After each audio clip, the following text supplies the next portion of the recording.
Michigan 91, Purdue 80. A game we saw a very, very rowdy Mackey Arena and a game that got a little bit out of hand at times. It was the biggest game of the year coming into it for Purdue, and they did not come out victorious. We saw a magnificent Trey Kaufman-Renn game. We saw Braden Smith temporary benching in the first half. There was a lot to talk about in this game, so I think we should probably get right into it. Ethan, what did you see from this matchup? What were your general thoughts after watching this one? Yeah, this was not the game Purdue fans were hoping for. It was a game that was largely non-competitive for the last 30 minutes, and we'll talk about how that happened. Michigan went on a 15-0 run about midway through the first half, and Purdue didn't get it back to single digits until Jakari Harris had a pick six with about 2 minutes left in the game. The entire second half, Purdue was fighting and clawing to make it a competitive game. This was a masterclass by Michigan in terms of how to hold a lead, because they pushed that lead out to 20 in the first half, and they just every time Purdue would make a couple shots, Michigan would force a turnover and get something in transition, or a role player would hit a deep three and immediately end all of Purdue's momentum. And for most of the second half, it was hovering around a 14 to 16 point lead, and Purdue really couldn't get any from that. Yeah, I mean, I've talked about it throughout this year. It doesn't feel like this team has had the ability to hit like the big shot, the extra one to get you over the hump on a big run, and especially at home. And I feel like I saw a stat somewhere. It was like Purdue hasn't had a 10-0 run at home in like the last 2 months or something like that. Something ridiculous. And it was true in this game too. And not only was it true for Purdue, the opposite was true for Michigan. They hit almost every big shot.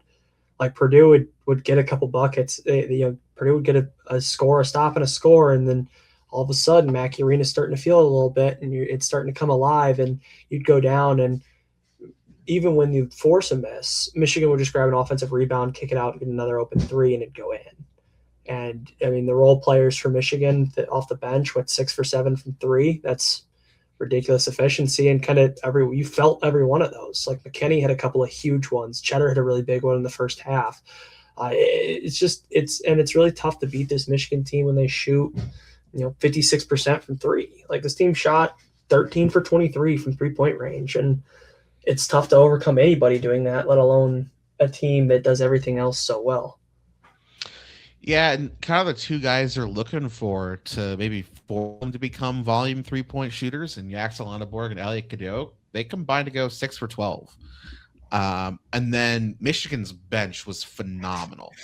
They were a combined 6 for 7 from three. The only miss was one by Trey McKinney, who went 3 for 4. Cheddar, Kaysen, and Gale all went 1 for 1. And when Michigan's shooting like that, no one's beating them. No matter who they're playing, no matter where they're playing, no one's beating Michigan when they're shooting 57% from three. That's supposed to be like the swing skill for Michigan. If they're shooting 20%, they're gettable. If they're shooting 40%, they're not. And they shot 57% in this game. We'll get a little bit more into, how this game played out, what Michigan did well, what Purdue needs to do better moving forward. I think if these teams were to play again, I don't know that it looks like this. I definitely don't think Purdue wins, but it's probably a more competitive game just because Michigan's probably not going to shoot 57% from three again. But there were some other things that Purdue kind of did well in this game, and it still wasn't competitive. They forced 14 turnovers. They had 10 steals. Jakari Harris and Braden Smith combined for 7 steals, and they only got out rebounded by 8, which only out rebounded by 8 maybe talks a little bit to the uphill battle they were facing in this game, but they weren't completely annihilated on the boards down the stretch, even though it looked pretty bad early. After Michigan went on that big 15-0 run, they got a lot of offensive rebounds in that game. Purdue kind of settled in and mashed them on the boards the rest of the way. But, Purdue had 14 offensive rebounds. And they got on the offensive glass. It is just Michigan's size in shooting really overwhelmed Purdue in this game. Yeah, I look at it like I don't think Purdue is as good as Michigan. I think if these two teams played 10 times at Mackey Arena, Purdue would win like 3 of the 10 maybe. And Probably. maybe that's Mm. generous to Purdue even, but I think that's kind of about where the split is. Like I think beating Michigan in a 1 game sample size is a possibility for this Purdue team, and I don't think really last night changed that opinion too much for me.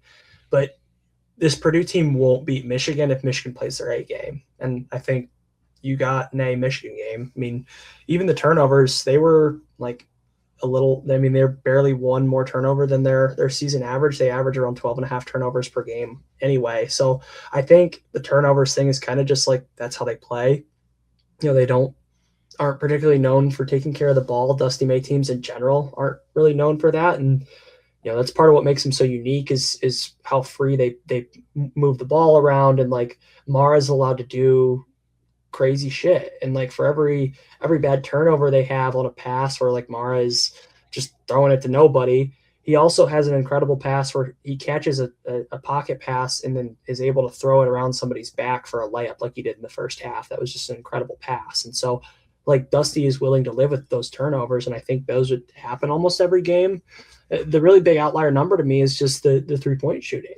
And like part of that was Purdue's defense, but I think we can get into the schematics of it a little bit. I think Purdue's defense was largely fairly solid, I think, on the first attempt, but they gave up 14 offensive rebounds. And when that happens, you're just like almost all those offensive rebounds ended up in wide open kick out threes. And that's when Michigan started spraying because Purdue's defense collapsed on the boards and wasn't able to grab it. And that left shooters wide open. And I don't really think that the initial threes were all that open. I just think they didn't do a great job holding up on the defensive glass, and that's why you saw Michigan get so many wide open threes.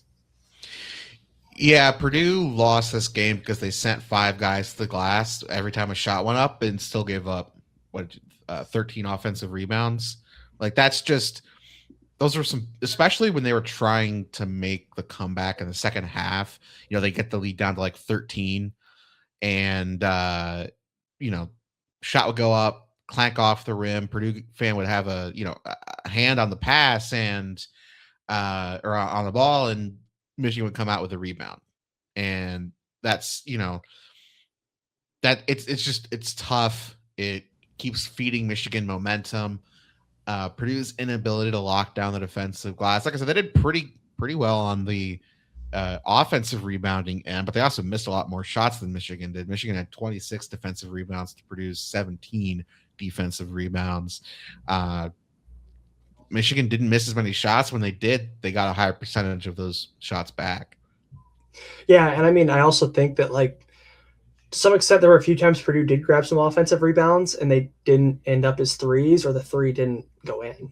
And I mean, Purdue, I don't think shot very well either, which I think is part of the 3-point shooting variance. That's part of why this game got so out of hand at times.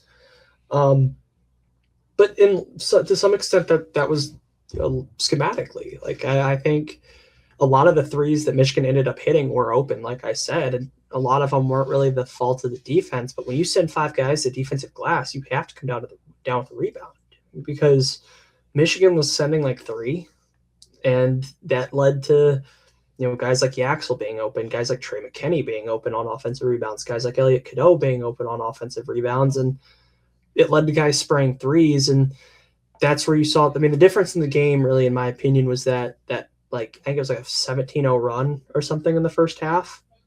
If you take out that 4-minute stretch, Purdue largely played even basketball with Michigan and even outplayed them at times in this game. But when you allow a 17-0 run to happen, that's going to happen. Like it's going to be nearly impossible to beat good teams when you give up a 17-0 run, and it largely came off of giving up offensive rebounds. Yeah, let's talk about that run, because we've talked a little bit about the Purdue defense. You could argue Purdue's initial shot defense was fine, not good, but fine, and their inability to grab rebounds really sunk them in this game. But Purdue's offense scored almost 1.2 points per possession against the number 1 defense in the country, and I still wouldn't really call it a good offensive performance. Purdue shot 31% from 3, but just 39% from the floor in general. They missed a lot of layups in this game. And during that run, they had some good looks close to the basket and just weren't able to convert. And that, I think, is really what sunk Purdue. And, 1 point Purdue lead. Purdue was leaving, I believe, leading like 11-10 when Michigan began that run. And you look up at the next media timeout and they're down 14. And that's just really, really tough to come back from. And especially when you're getting looks around the rim that normally guys make and they're missing them. Braden Smith went 4 for 13 in this game, did not make a shot in the first half. Daniel Jacobson and Oscar Clough, Purdue centers, combined to go 2 for 8 from the field, and all of their shots came right at the rim. Right, Trey Kaufman ran. You take out his 2 3-point attempts, really his 1 3-point attempt. The other was like in the final minute, one-handed heave from the corner that was somehow closer to going in than his actual real 3-point attempt earlier in the game. He was 12 for 24 from 2-point range, 50%. That's totally fine. But he took 26 shots in this game and had 27 points. Michigan was able to. We'll talk about Trey a little bit more here in a minute. He did pick up a Ken Pom MVP in this game, so he was excellent. I'm just pointing out that like he still went 50% from the floor. Like Michigan's size around the rim really bothered Purdue's bigs and their guards in this game. And you know, we'll get into what Michigan did defensively. I think there are 2 players that really killed Purdue in this game, and we'll talk about them here in a second. But it really didn't matter who Trey was matched up on, whether it was Mara or Merez or Yaxel. Like he'd get him sometimes, and they'd get him sometimes. And Michigan was perfectly content to let Trey go 1-on-1 and try and score over their bigs, rather than giving up open 3-point looks to Purdue shooters. Yeah, I mean, let's start with Trey because I think that's where it starts for this Purdue team. I mean, he is really the one guy I think that showed up to play this game. He is the one guy that you sit there and you look at and you say, damn, we got A plus Trey Kaufman Red. I mean, that was a very valiant effort from a guy that I think we've had body language concerns from the past, and there was none of that. He was as engaged, as positive of an impact as we've ever seen Trey. And I think part of that was I think Michigan wanted Purdue to give Trey Kaufman run 26 shots, but I think they thought that it would be even more difficult for him than it was. I mean, he had the one just incredible like half spin over his left shoulder on Cadeau. I've never seen anyone actually fall like that on a post move. Like that wasn't a like gets bumped and falls. If you watch the replay from the baseline angle, there was no contact between the two Trey of them. didn't touch him. He just broke his ankles. And that was disgusting. And I mean, crazy. There were a couple times he had a couple of nice and ones. He was really going at Yaxel, I thought, a lot on the block, and I think won that matchup for large stretches of the game. But Mara was kind of the one guy that caused him trouble. Mara was the one who I think had multiple blocks on Trey. I think both of Mara's credited blocks were both on Trey Kaufman-Renn.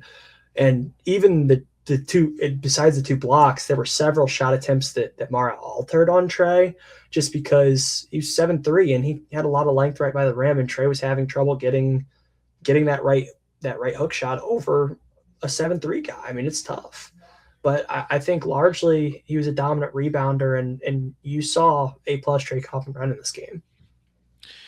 He was fantastic. 27-12, like we said. Picked up a Ken Pom MVP, 0 turnovers. You mentioned Trey kind of winning the matchup with Yaxel. I think I would disagree with that. I think Yaxel won that matchup defensively. And this is kind of where I want to pivot to the 2 players who I think really broke what Purdue was trying to do, and that was Yaxel and Merez Johnson. We got on here in the preview and we said that Purdue should try and play Mara off the floor.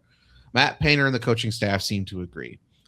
Mara did have 10 and 11 with 3 assists, 2 blocks in this game. Undeniably a great stat line, but he only played 18 minutes and fouled out of the game. Purdue was clearly going at him and trying to get him in foul trouble when they could, but they wanted to go at Yaxel Lenneborg when he was matched up on Trey, and I thought Yaxel did a pretty good job. Now, sometimes Trey's able to score over him, but he largely stayed in front. He stayed strong on the block. There were several times where Trey had to spin out of it or take a fadeaway step back instead of going towards the rim like he prefers to do. And there were times where Yaxel just kind of stood in there and forced Trey to make a tough one. Sometimes he did, sometimes he didn't. And that's all they wanted from him. They were just looking to make those shots a little bit tougher than Trey's used to when he has a similar matchup. And Yaxel, I thought, did that brilliantly. Clearly, Purdue was targeting that matchup when Yaxel was matched up on Trey. And during that big run Michigan went on in the first half, there were several possessions where Trey had shots against Yaxel Lenneborg that he missed. And as good as Trey was in that game, Yaxel did his job. Like that's all they were looking for from him. Trey is bigger, and he's a better post scorer than Yaxel is a post defender. So they're all they were looking for from Yaxel was to just make those shots a little bit tougher than they would be otherwise, and he did that. Merez Johnson, he had 12 and 11 in this game with 2 assists. There were times when his switchability on the perimeter really bothered Purdue. Oh And yeah. I mean, Yaxel and Merez, I've never seen CJ Cox get swatted twice in a row on 3-point attempts. Happened. He got blocked twice in a row late when they were trying to cut the lead from 11 back into single digits, around the 4-minute mark. He got swatted once by Cadeau, once by Lendeborg. Michigan's length and switchability really bothered Purdue. Yeah, I think it was Kaysen, not Cadeau, that got the second one. Kaysen's not credited with a block. Cadeau is. That's maybe I'm crazy. Maybe I'm insane. But yeah, I mean, Maybe they gave it to the wrong guy. Yeah, their switchability was incredible. I think that was really what frustrated Braden so much. I think we can kind of get into him a little bit in this game. In the first half, there were several times where you saw Merez, or especially early, Merez would switch on to him, and Braden would have to really work to get around him. And there were a couple times he did and got to the rim and missed the layup. And I think it was because he felt the length partially. Now, I think he would agree that when I say I think I would expect Braden to make those shots, I would assume he usually makes those shots. I mean, they were fairly open layups. I think watching at the time, I haven't gone back and watched them, but they didn't feel like they were actually that contested. It felt like maybe you're hearing footsteps type thing. And that's partially due to the length and athleticism. And Michigan specifically talked about that in their press conference after the game, how much they wanted to throw length and size and athleticism at Braden Smith and make life difficult. And Yaxel Lenneborg started the game on Braden and picked him up full court and made life tough. And I think it made Braden uncomfortable, and that's partially why he struggled early in this game. Now he really got going. He had 20 points in the second half, but I think Michigan did a really good job of in each half. They made him completely one-dimensional.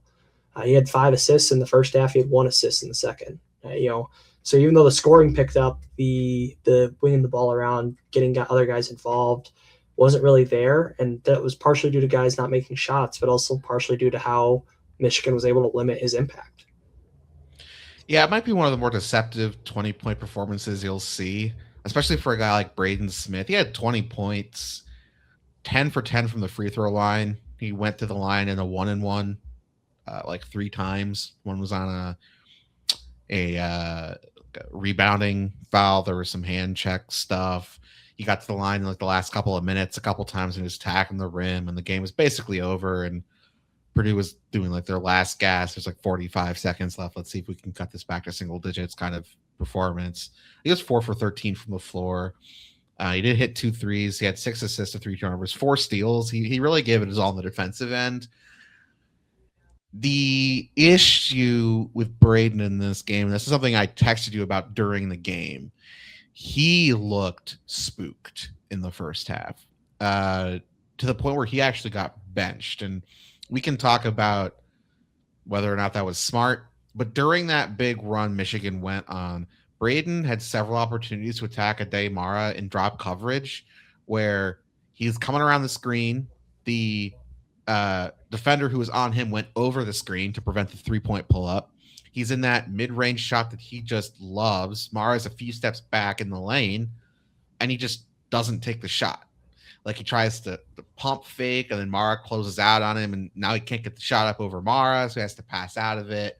He had a couple turnovers in those spots, forced up some bad looks at times, or just passed up that open shot, which is one of Purdue's money shots, passed it up to get a worse shot somewhere for someone else down the line. And I think Michigan used Braden's unselfishness against him in this game. They wanted to turn him into a mid-range hunting, shot hunting player in this game. They tried to take away his passing goals. They tried to throw length at him. They went over almost every screen, trusting that their rim protectors would bother Braden at the rim. The shot that was going to be open was the mid range. And Braden didn't really want to take it in the first half. He took it a couple times in the second half, didn't really go in. By that point, he was clearly bothered and just off his game. Um, that I think was a big reason why he got benched. I don't. Matt Painter's not the type to bench someone for missing shots they're supposed to take, right? Braden could have taken 15 of those pull-ups and missed all of them. If they were open looks, Painter would have clapped him on the back and said, go take 15 more.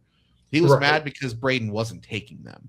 And that's why he got benched for Omar Meyer for about a 5-minute stretch in the first half. To his credit, Omar Meyer kind of took over in that stretch and kept Purdue He close enough. Homer, yeah, I was gonna say Homer was the one who kind of killed that Michigan run. Like he had a couple Mhm. of really tough shots. He was really the only one I thought in the first half, besides Trey a little bit, to really handle the length and athleticism of Michigan. I mean, he I think felt okay with it, and probably due to some former professional experience where he's seen some better athletes talking about some of these EuroLeague games. Like I'm sure there were I don't watch a ton of EuroLeague basketball, admittedly, but I'm sure there's teams there that have a lot more length and athleticism than most of these college teams do, and is something a little more comparable to Michigan. And like to his credit, I think he took it on pretty well.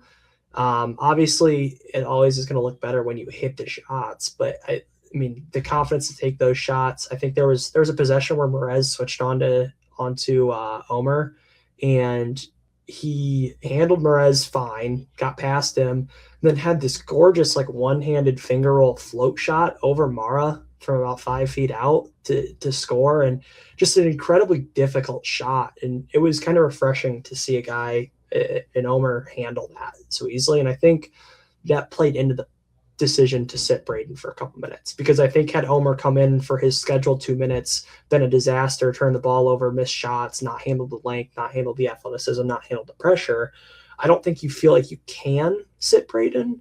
But I think for that 5 minute stretch there, you're sitting there saying, well, Omer's playing well right now, and Braden's in his own head. This is the perfect time to try and buy him 2 minutes to kind of get there mentally and get locked back in. And to his credit, I think he did to an extent. Yeah, I mean, Omer was taking and making the shots Braden refused to take, and I think that's why Braden stayed on the bench longer. I'm not a proponent of like bench your stars. Like I don't think like some Purdue fans are like sit his ass on the bench. He's not doing the right. Like you play your best players because your best players are the reason that you're going to have a chance in these games.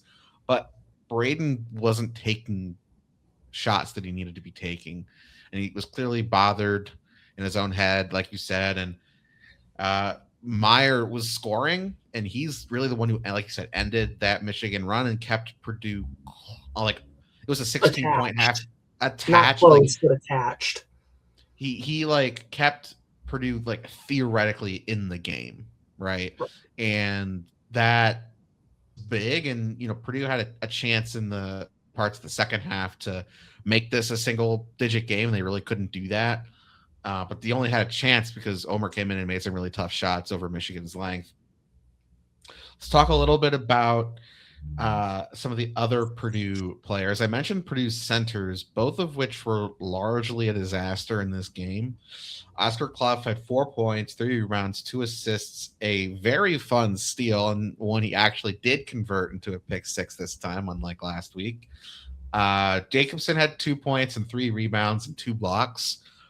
Jacobson's rim protection was noticeable, like it is every time he's on the floor and actually allowed to play near the rim. Like it's the rest of his game that needs to catch up. But if it ever does, like if he can play 30 minutes a game, Purdue's rim protection is going to take a big leap.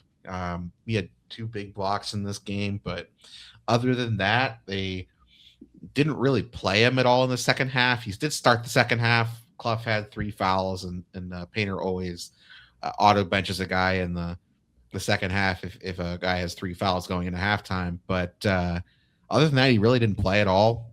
Purdue was doing some offense-defense subs where they would bring in Jack Benner for Oscar Clough if there was a stoppage before Purdue was on offense.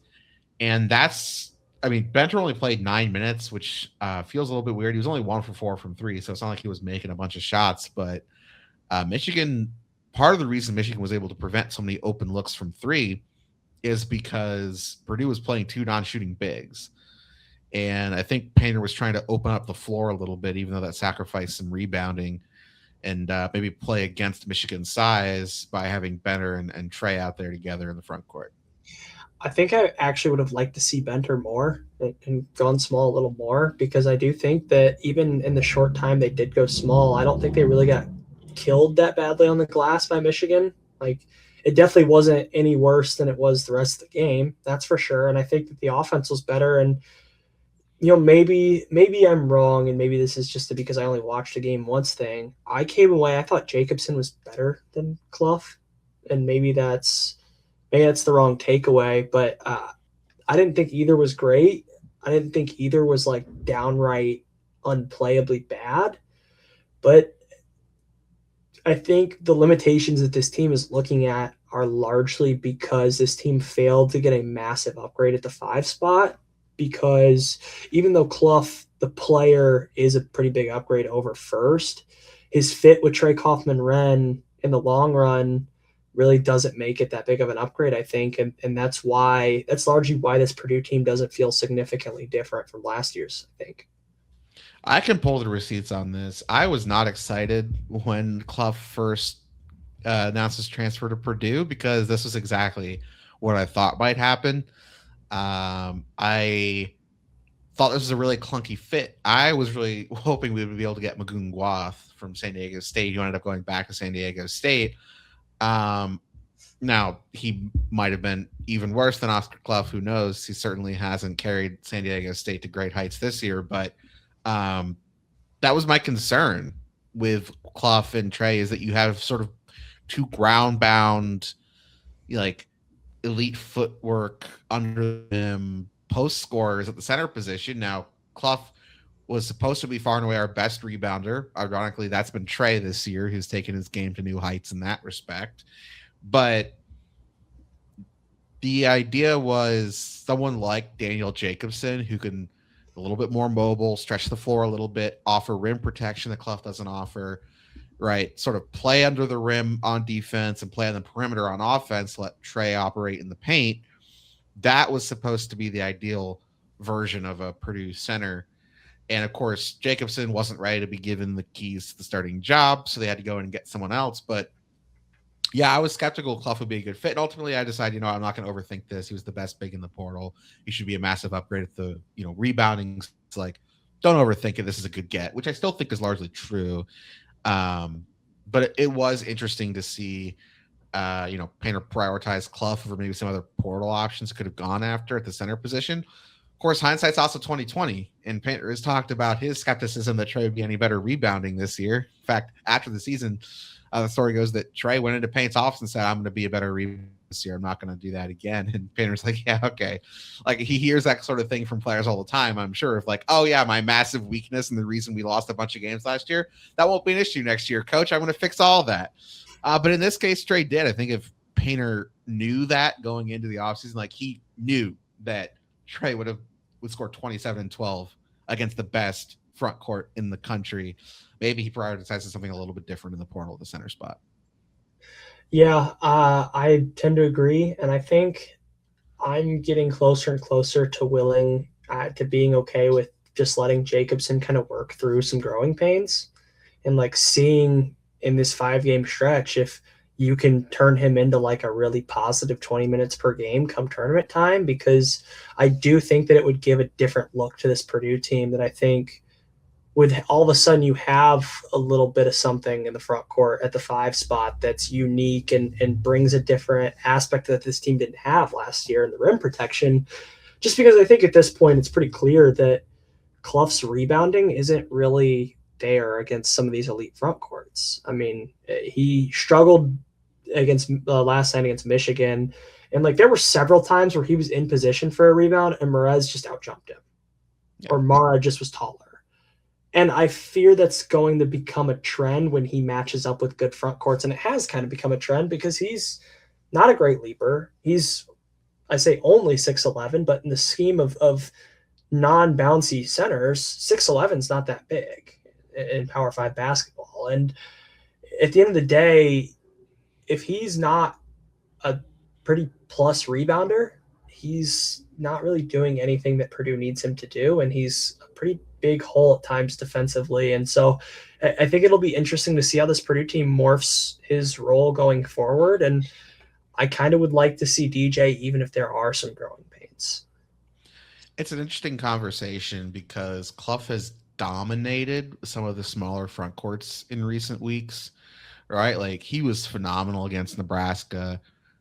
He turned in some pretty good days early in conference play against some of the smaller teams Purdue played, and even in the non-con, like his best game of the season was against Texas Tech. And Texas Tech is not a small team, not a bad team. They're a top 15 team that has knocked off some of the best teams in the Big 12. They just went on the road and beat Arizona. So, it's tough to sit here and say that Clough needs to be out of the rotation. But you mentioned some of his limitations. It's also tough because the games he's best in are the ones where you'd like to see Jacobson get some more run to kind of work through some stuff against some. It's like Indiana's coming up. In theory, you'd love to, Jacobson get a chance to play against a smaller front court. We saw what Reed Bailey round one looked like, and neither player came out of that looking very good. So maybe give him a chance to go at it again. Who knows? But Purdue's probably going to lean into the size advantage they have with Clough and Kaufman-Renn in those kinds of matchups, and I can't blame them for that either. That it's one of those things where the idea of J.L. Jacobson this year is more enticing than what he actually does. And that said, in 14 minutes compared to Clough's 21, he matched him in rebounds, added 2 blocks, and Clough had 2 more points. It's just because he got to the line a couple of times on 2 for 4. So, Yeah, that's the thing for me is that it's like, yeah, the idea of Jacobson is I think better than what you have right now, but in both of their current forms, Jacobson is producing the rebounding numbers that Clough is largely on a game to game basis to some extent. I mean, he matched him against Michigan in rebounds, and he added rim protection that Clough didn't offer, and that's big. That's important against the Michigan team that likes to dominate inside. And I think that's the thing for me is that if Clough isn't a massive upgrade rebounding wise, it makes no sense to play him over Jacobson anyway. Because that's the one yeah. advantage to playing Clough is the rebounding. That's the one aspect that he kind of brings to this team that I think is unique and different from last year. And when that's not happening, he's not doing anything different than what Caleb Furst was giving you last year. In fact, he's actively making it harder for Trey Kaufman-Renn to do what Trey Kaufman-Renn did last year. And so if you can get the consistent 8 rebounds or whatever you think you might be able to get out of Clough on a game-to-game basis, that's great. But if he's not giving that to you, I don't think there's much sense in playing him over Jacobson because I mean, Jacobson could pull down 3 rebounds in 21 minutes, and Jacobson will also block 2 or 3 shots. Yeah, I mean, in theory, Clough also offers post-scoring options that Jacobson doesn't. So again, it's one of those things, and we've talked about this. We've hopped on previews and recaps the last couple of weeks, and it feels like every other one we're like, does Jacobson need more minutes? Does Clough need more minutes? In this game, neither of them really needed more minutes. In fact, Jack Benter probably did, but it's not like Benter was lighting it up himself. I think that just sort of is the 5 spot for Purdue this year. It's definitely improved from a year ago, but fixed might be too strong a word given what we've seen over the last couple of months. And especially in the biggest games of the year, it's felt like Purdue's been at a significant disadvantage there compared to some of the best front courts they've faced. Moving on a little bit, I don't know. I'll open it up to you, I guess, if you want to talk about any other player-specific stuff before we talk about some bigger picture things. Fletcher in this game at 11 points, 2 for 5 from 3, 4 rebounds, an assist, and a steal. He came out on fire, had like 5 of Purdue's first 7, and then was kind of really quiet for the rest of the game. Yeah, I mean, I think this is kind of just a ho-hum Fletcher game. Like, I think Michigan made a point to really take him out of the game as much as they could, and they really limited his attempts, and that kind of just limited his impact. And I think that when teams kind of make him like the number 1 guy on the scouting report to not let go off, that's when you see him struggle. Like he's more than capable of beating these athletic teams as like the third guy on the scouting report when you're more focused on Braden and Trey. But when you're focused on trying to take away Braden's passing, the number one guy you're focused on is Fletch. And I think that when the number one guy you're focused on is Fletch and you have the personnel Michigan does, you can kind of take him out of the game. Because I do think that when you're focused on taking Fletcher Lawyer out of the game, the athleticism can overwhelm him a little bit. And I don't know if it overwhelmed him, but it was able to kind of limit his impact. He wasn't able to find the ball a ton, and when he did find the ball, he wasn't open. He had really, really loud, bad moments when he airballed the two transition threes, but like at the end of the day, that's no different than just clanging one off back iron and Michigan grabbing a rebound. Yeah, it looks worse, but like that's not really a big deal in the grand scheme of things. He still shot 40% from three. He went 2 for 5. Like that's not the worst game in the world shooting wise, and it's hard to be upset at a guy going 2 for 5 from three. You wish you got a little bit more, but I think this was just kind of like an average Fletcher game in which Michigan did a lot to limit him, and that's the reason he was just so quiet. Fletch was Purdue's second leading rebounder, by the way. So, oof. 11-4 with an assist and a steal is, I mean, on 50% from the floor, 40% from three, 100% from the line. That's a pretty solid Fletch game. The issue was Purdue needed more from him. Other guys really couldn't make shots. CJ Cox was 1 for 4 from three. Braden 2 for 6. Benter 1 for 4. Like, some of Purdue's role players who typically pick up that, scoring load from three when Fletch is being taken away a little bit. We're missing shots, and we're clearly bothered by Michigan's length, like I said earlier on CJ Cox. So I guess that kind of transitions us into talking about Purdue in the bigger picture a little bit before we get out of here. They have Indiana coming up on Friday night. We'll have a preview of that game out tomorrow. There are 5 games left in Big Ten play, and Purdue gets 2 more at home, Indiana and then Michigan State, and they should be favored in both, though Michigan State's just coming off a big home win over UCLA. Where does Purdue go from here, and where do you think they sit in the national picture? They've now gone over 3 in their big 3 home games of the year. The 3 best teams they've played all season all came at home, and they lost all 3 games, and really only Illinois was competitive. So where do you think this Purdue team sits nationally, and what do you think they need to do in the next 5 games before postseason play starts? Yeah, I mean, this Purdue team, I think, doesn't change much in the national picture, I don't think. At least this result, I don't think should. I think similar to the Iowa State game, I think there was a smidge of shooting variance that was part of the reason this game was so lopsided. And yeah, part of that was schematically, but a good shooting team in Purdue shot about 10% under their average, and a good shooting team in Michigan shot about 15% over theirs. And so I think when that happens, you see a little bit of a drastic margin. I think this Purdue team's still capable of making a Final Four. Like in reality, when this Michigan team goes 13 for 23 from three and only has 14 turnovers, they beat most teams in the country by 35. Like you saw this version of Michigan in Las Vegas, and they beat Gonzaga by 40. And I know a lot of people are out on Gonzaga, but I don't think that was like everybody looks at that game and says, well, Gonzaga, that's the reason Gonzaga can't make a Final Four. There's other reasons, but and Gonzaga still can make a Final Four. They're still good enough. This Purdue team needs to respond. They need to, this Purdue team needs a double-digit win at home against Indiana on Friday, I think, and to get the mojo back, to get the vibes back. And, going into this meat grinder 5-game stretch that we're in the middle of at Nebraska, at Iowa, Michigan at home, Indiana at home, Michigan State at home. If I would have told you could go 4-1, would you think that drastically changes? I think that would be a good outcome for this 5-game stretch going into it, looking at it. And it sucks that this Michigan game wasn't super competitive, but I don't think that it means this Purdue team can't make a Final Four.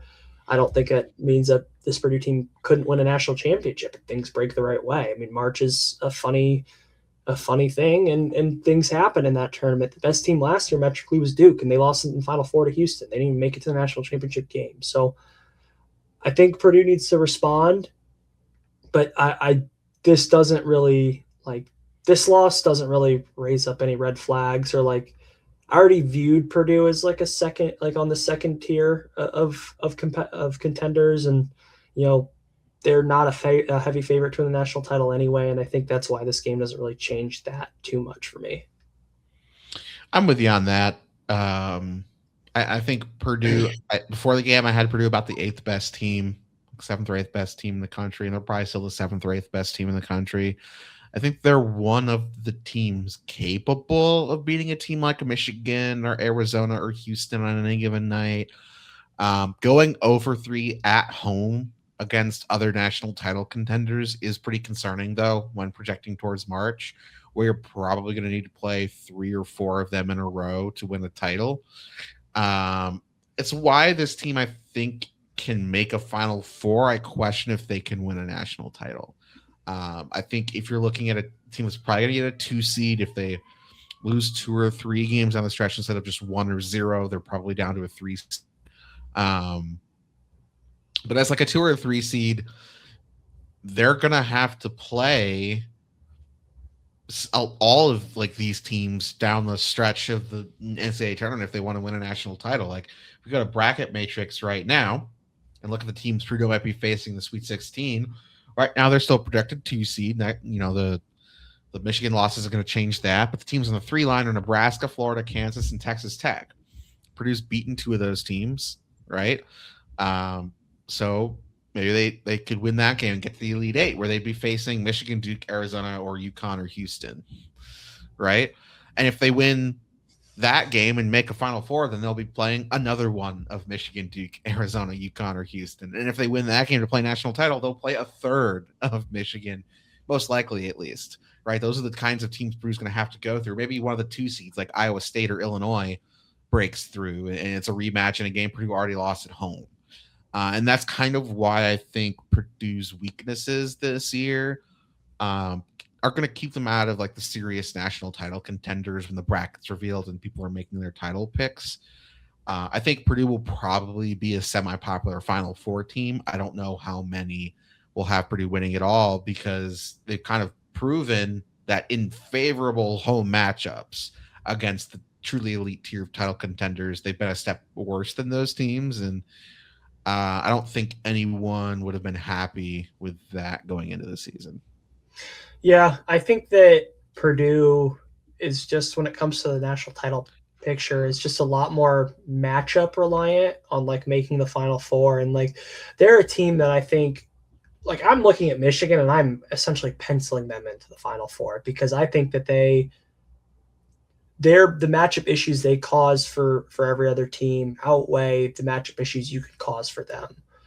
I don't think that that's just the wide case for Purdue. Like I think this Purdue team, there are some matchup issues that teams could pose that outweigh the matchup problems that Purdue can present. And with that, you need a favorable path, I think, to make a Final Four in a way that like Arizona or Michigan or even a Duke or even a Houston are probably sitting there and saying, we're good enough that we don't need a favorable matchup to break our way. We don't need Selection Sunday to go our way. We can win a national championship right now just by doing what we do well because we are that good and we cause that big of a problem for people. And I don't think Purdue is that level. And that's that to last night didn't really change that for me. Like I think Michigan did what one of those teams does, and that's why they're in that category because Michigan's just like, yeah, we're just going to play our brand of basketball, and there's nothing you can do about it. Mackey didn't really phase them; they hit every big shot, and they're deep as hell. They have like 9 guys. They play reliable minutes off their bench, and they all were positives in this game. And they're huge. They're athletic. They can shoot the hell out of the basketball. They can really move the ball, unlike a lot of teams can, and it's a really unique team, and that's like the difference between this Purdue team is being able to dictate action in any matchup, whereas Purdue needs a favorable matchup to dictate the game. I agree. We'll probably talk a little bit more about what those favorable matchups would be as we get closer to Selection Sunday and start previewing the bracket a little bit. Still a little bit early to start pinning down specific teams Purdue might want to see or avoid in their bracket. But there is one projected one seed right now that I sure as hell would rather be in their region than anyone else's. So it's going to be up to Purdue to kind of improve their standing on the 2 line to try and get a more favorable, seed play for them. Right now, they're typically mocked as the 2 in the West region, where Arizona would be, and I think Arizona could cause Purdue a lot of the same problems Michigan did. So, that's maybe not the best matchup for Purdue, but this is still going to be a team. They're 21-5. Expectations are just different when you're preseason number one. And I think that's something some Purdue fans are struggling with a little bit right now, looking at a very good season that maybe isn't going quite as well as some Purdue fans hoped or was expected coming into the season, and kind of wondering why everyone's acting like the sky is falling. Well, when you're a preseason number one team and you're sitting here a couple of weeks out from Selection Sunday saying, yeah, I don't really see a path to a national title, that's a really disappointing season, even if for 90% of the sport this would be an incredible season. So everything's still in front of this Purdue team, though. No one's been eliminated from March yet. Well, some teams have. Purdue has not been eliminated from March yet. They'll get their bracket just like everyone else does, and then they'll have 6 games to go win and see if they can win a title. And they'll have a pretty favorable path to at least getting to an Elite Eight. So that's, after that, anything can happen. But 5 games left in the regular season, starting, like I said, on Friday against Indiana. We'll have a preview of that game up on the channel tomorrow, so be sure to stay tuned for that.